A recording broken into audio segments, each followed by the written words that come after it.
Hey guys, तो क्या कर रहे हो आप लोग। मैं तो बस वीडियो एक्सप्लेन कर रही हूँ। अच्छा चलो, अब एक्सप्लेनेशन के स्टार्ट होने से पहले जल्दी से वीडियो को लाइक, चैनल को सब्सक्राइब और अपने दोस्तों के साथ शेयर कर दो। And now let's start the explanation. Part 2 की शुरुआत वहीं से होती है जहाँ वाइजी कहता है, व्हाट अ कोइंसिडेंस, तो तुम भी यहाँ हो। वो थोड़ा सोचते हुए कहती है कि रिसेप्शनिस्ट ने तो मुझसे कहा था कि आज यहाँ कोई गेस्ट नहीं है, लेकिन कोई बात नहीं, तुम एंजॉय करो, मैं जा रही हूँ। वो जैसे ही वहाँ से जाने लगती है तो वाइजी के ऊपर गिर जाती है। वो कहता है, वैसे तुम यहाँ अकेले क्या कर रही हो। वो कहती है, मैं अपने बॉयफ्रेंड के साथ आई हूँ। वाइजी कहता है, तो कहाँ है आपके बॉयफ्रेंड। वही कहती है, बस आ रहा है। वो कहता है, मैंने सुना कि तुम्हारा बॉयफ्रेंड बहुत ही ज्यादा कंजूस है, तो वो तुम्हें यहाँ लेके कैसे आ गया। वही कहती है, ऐसा बिल्कुल नहीं है, वो बहुत ही रोमांटिक है। तभी भूख की वजह से उसका पेट आवाज करता है। तो वाइजी कहता है, क्या तुम्हें भूख लगी है। वैसे मेरे पास कुछ मीट डिशेस पड़ी हुई हैं, तो अगर तुम खाना चाहो तो खा सकती हो, क्योंकि यहाँ सिर्फ वेजिटेरियन फूड मिलता है। क्या तुम्हारे बॉयफ्रेंड ने आने से पहले चेक नहीं किया। वो कहती है, नो थैंक्स, क्योंकि मैं डाइट में हूँ, एंड वहाँ से चली जाती है। वो जब मैंग के पास जा रही थी तभी पीछे से वाइजी आकर उसे रोक देता है और कहता है, मैंग की बातों को ध्यान से सुनो। मैंग कहता है, अगर आप चाहें तो मैं अभी ऑफिस आकर आपको फोटो सेंड कर सकता हूँ। वाइजी कहता है, तुमने मुझसे झूठ कहा, क्योंकि तुम्हारे बॉयफ्रेंड को तो तुम्हारी कोई चिंता ही नहीं। उसे अभी भी बस अपने काम की ही पड़ी है। मुझे लगता है कि उसके दिल में तुम्हारे लिए कोई जगह ही नहीं है। वे कहती है, हमारे बारे में आखिर तुम जानते ही क्या हो। वो बहुत ही ज्यादा हार्ड वर्किंग है और मेरे लिए मेरा बॉयफ्रेंड ही सबसे बेस्ट है। वाइजी कहता है, तुम खुद को धोखा दे रही हो। क्या तुम्हें नहीं लगता कि मैं उससे ज्यादा बेहतर हूँ। वो कहती है, नहीं, क्योंकि मेरे लिए मेरा बॉयफ्रेंड बेस्ट है। तो प्लीज अब मुझे जाने दो। वो कहता है, तुम इतने जोर से क्यों चिल्ला रही हो। अगर लोगों ने सुन लिया ना तो उन्हें यही लगेगा कि हम दोनों पब्लिक प्लेस पे कुछ और ही कर रहे हैं। वैसे मुझे कोई प्रॉब्लम नहीं है। वही कहती है, लेकिन मुझे है। जिसे सुनकर वाइजी उसे वहां से जाने देता है। जिसके बाद वो रिसेप्शनिस्ट को कॉल करके वेई के रूम में कुछ मीट डिशेस भेजने के लिए बोलता है। अगले दिन उन दोनों की फिर से पैसों को लेकर बहस हो जाती है। मैंग कहता है, क्या तुम थोड़े से भी पैसे बचा नहीं सकती। हर महीने इतने सारे मेकअप्स एंड कपड़े खरीदने की क्या जरूरत है। वो कहती है, तुम पागल हो गए हो क्या। मैं कॉस्मेटिक कंपनी की सेल्स रिप्रेजेंटेटिव हूँ, तो हर समय अच्छा दिखना मेरी जॉब है। और वैसे भी मैं कौन सा तुम्हारे पैसे खर्च कर रही हूँ, तुम्हें प्रॉब्लम ही क्या है। इन सब से परेशान होकर वो बैठी ही थी कि तभी उसके डैड भी कॉल करके उससे पैसे मांगते हैं। वो कहती है, डैड, मैंने आपको अभी तो पैसे दिए थे, आपने इतनी जल्दी खत्म कर लिए। रात में मैंग अपने दोस्तों के साथ सेलिब्रेट कर रहा था, क्योंकि फाइनली उसे मिस्टर चैंग की डील मिल गई थी। फ्रेंड्स कहते हैं, अच्छा ये बता कि तू अपनी गर्लफ्रेंड से शादी कब कर रहा है। वो कहता है, व्हाट, शादी, और उससे। अगर वो सन ग्रुप के डॉटर की बेटी नहीं होती ना, तो मैं तो कभी उसे डेट ही नहीं करता। मुझे लगा था कि वो सन ग्रुप के मालिक की बेटी है, तो उसके जरिए मुझे भी कोई ना कोई बड़ी कंपनी मिल ही जाएगी, बट वो तो उल्टा मेरे लिए ही बोझ बन गई। और वैसे भी लड़की तो एक कपड़े की तरह होती है, जब चाहे चेंज कर लो। तभी वहाँ वेई आ जाती है। मैं कहता है, वेई, तुम यहाँ क्या कर रही हो और कब से हो। यहाँ हमें पता चलता है कि वेई ने सब कुछ सुन लिया है। वो कहती है, मैं बहुत ही लकी हूँ जो मुझे तुम्हारा असली चेहरा देखने को मिल गया। वैसे तुम तो दिखते जेंटलमैन हो, बट लड़कियों के बारे में तुम्हारी सोच बहुत ही घटिया है।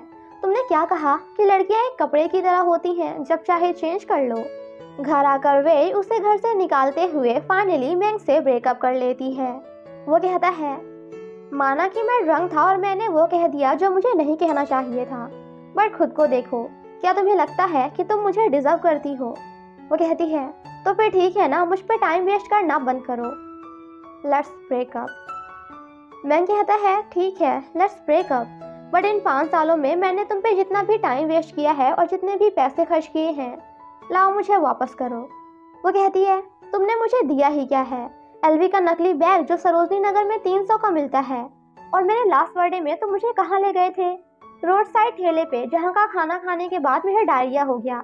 तुम्हारे खर्चे से ज्यादा तो हर बार मेरा नुकसान होता है। और चलो अब मेरी बारी, मैंने तुम पे कितना खर्चा किया है। ये घड़ी, ये जूते, तुम्हारे कपड़े, ये सभी इंटरनेशनल ब्रांड्स के हैं। और हाँ, वीआईपी सैलून में कटाए हुए तुम्हारे ये बाल, इन सभी का पैसा मैंने ही दिया है, सुलाओ अब वापस करो। और फिर क्या था, इतना सुनते ही वो चुपचाप अपना मुंह उठाकर वहां से चला जाता है। दूसरी तरफ वाईजी लैपटॉप में सर्च कर रहा था कि अगर कोई लड़की मुझसे कहे कि वो मुझसे अब प्यार नहीं करती तो क्या मेरा कोई चांस है या नहीं। वो लड़की जिससे मैं प्यार करता हूँ वो मुझसे प्यार ना करे तो। वैसे ये लड़कियां हमेशा गधे लड़कों को पसंद क्यों करती हैं। तभी वहाँ उसका सेक्रेटरी आकर कहता है कि मिस्टर लियांग ने आपको पार्टी में इनवाइट किया है।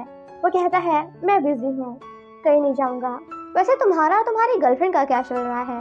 सेक्रेटरी कहता है मैं उसे लेकर सीरियस हूँ और हम दोनों बहुत जल्दी शादी करने वाले हैं। हाँ वो अलग बात है कि हमारा कई सालों पहले ब्रेकअप हो गया था, बट अब हम फिर से साथ में हैं। जिसे सुनकर वाईजी वॉज लाइक तुमने ये कैसे किया, मुझे भी बताओ।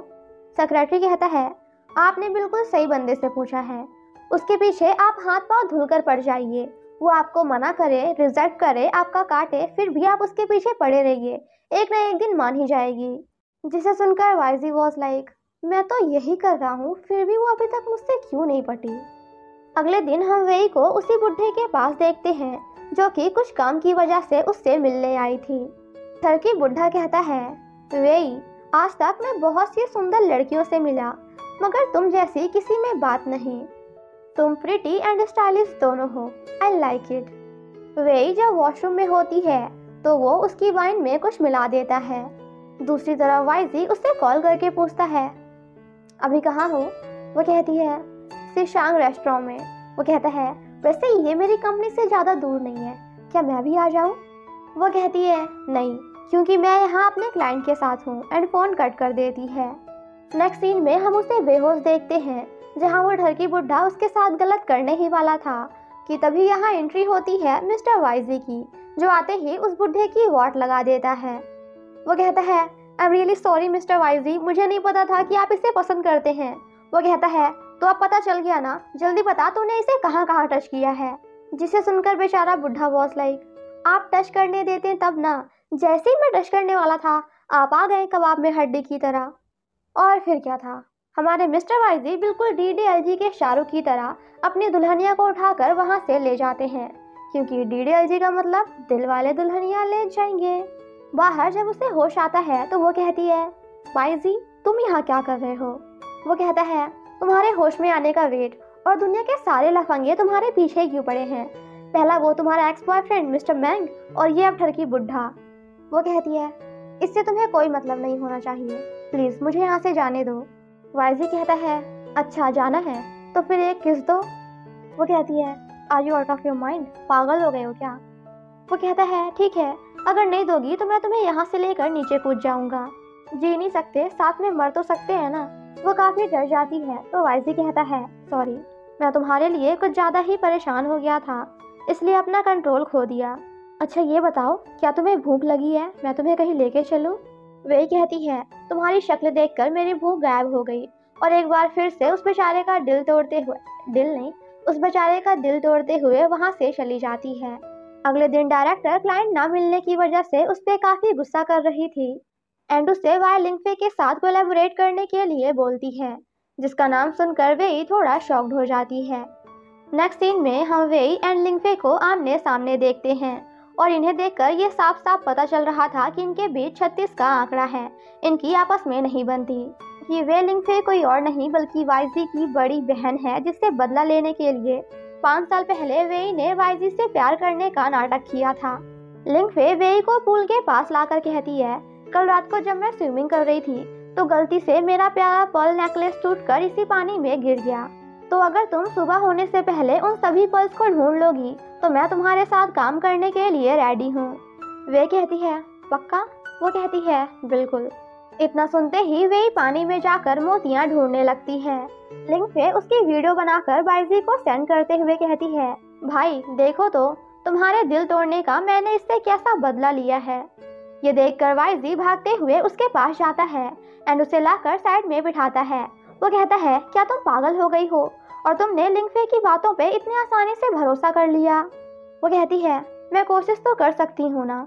वाईजी कहता है क्या तुम्हारे लिए ये इतना ज़्यादा इम्पोर्टेंट है। वो कहती है हाँ।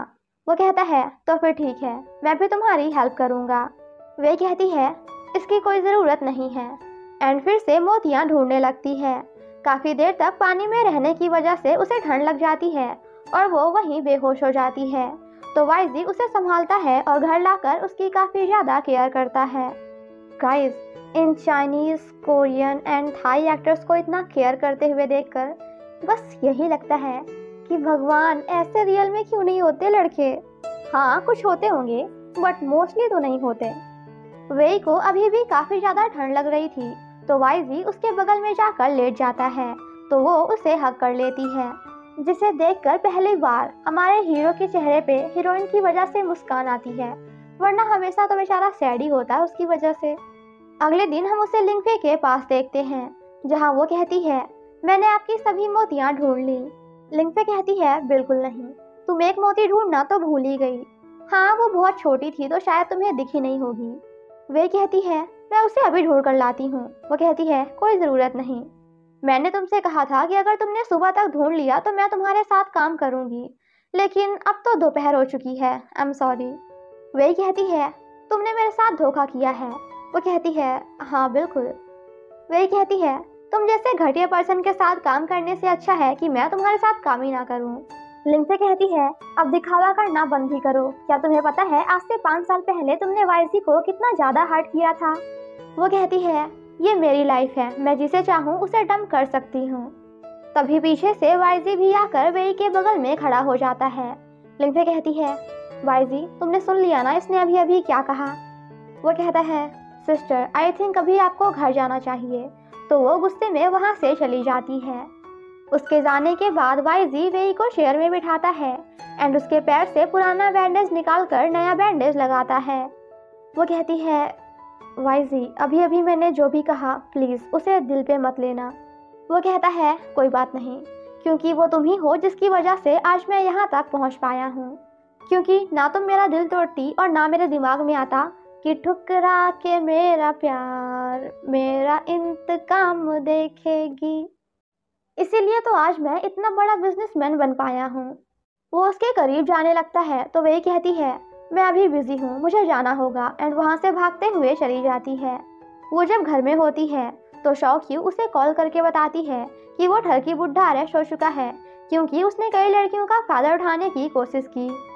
पहले वो उन्हें ड्रग्स देता था एंड फिर उसे बेहोश करके उनका फायदा उठाता था, जिसे सुनकर वो खुद से कहती है वाइजी ने मुझे इस बारे में बताने की कोशिश की थी, लेकिन वो मैं ही थी जिसने उस पर भरोसा नहीं किया। नेक्स्ट सीन में हम उसे वाइजी के पास देखते हैं। वो कहती है मिस्टर वाइजी। वो कहता है बोलो क्या हुआ, क्या तुम्हें कुछ चाहिए। वो कहती है उस बुढ़े से मुझे बचाने के लिए थैंक यू। वो कहता है अगर ऐसी बात है तो क्यों ना तुम मेरे घर चल के मेरे लिए कपड़े सेलेक्ट करो, क्योंकि तुम फैशन इंडस्ट्री में हो ना, तो तुम्हें फैशन की अच्छी नॉलेज होगी। वो कहती है ठीक है। उसका क्लोजेट देखकर वही कहती है ओह गॉड, ये क्लोजेट कम बल्कि डस्टबिन ज़्यादा लग रहा है। एंड देन खुद ही जाकर बिल्कुल सुपर वुमन की तरह सब कुछ जल्दी से साफ कर देती है। वाइजी कहता है कल मॉर्निंग में मुझे एक मीटिंग अटेंड करने जानी है, तो तुम मेरे लिए एक बढ़िया सा आउटफिट सेलेक्ट करो। वो जब उसे टाई पहना रही थी तो वाइजी उसका हाथ पकड़ते हुए कहता है वेई, क्यों ना आज से तुम मेरे लिए मेरा क्लोजेट हैंडल करो, क्योंकि मुझे ये पसंद नहीं जब कोई अजनबी मेरे रूम में आता है, और तुम तो मेरी अपनी हो ना। वो कहती है बिल्कुल नहीं, क्योंकि मैं नहीं चाहती कि हम दोनों एक दूसरे की लाइफ में फिर से आएं।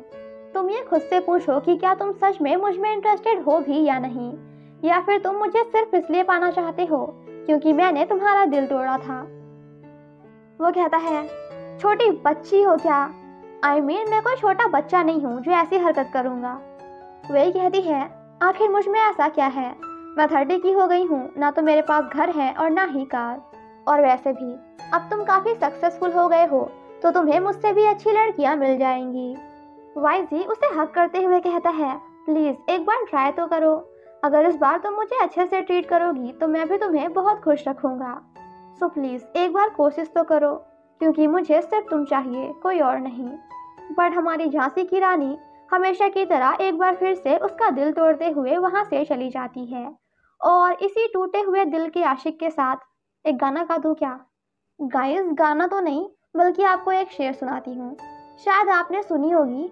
मेरे को आती नहीं है, मेरा भाई गाता रहता है, मतलब कहता रहता है, इसलिए मुझे याद है। तो अर्ज किया है, इतना चुभने लगा हूँ तुमको छुरा तो नहीं हूँ, कि इतना चुभने लगा हूँ तुमको छुरा तो नहीं हूँ, और जितना बुरा तुम बताती हो मुझे उतना बुरा तो नहीं हूँ। वाह वाह वाह वाह वाह वाह।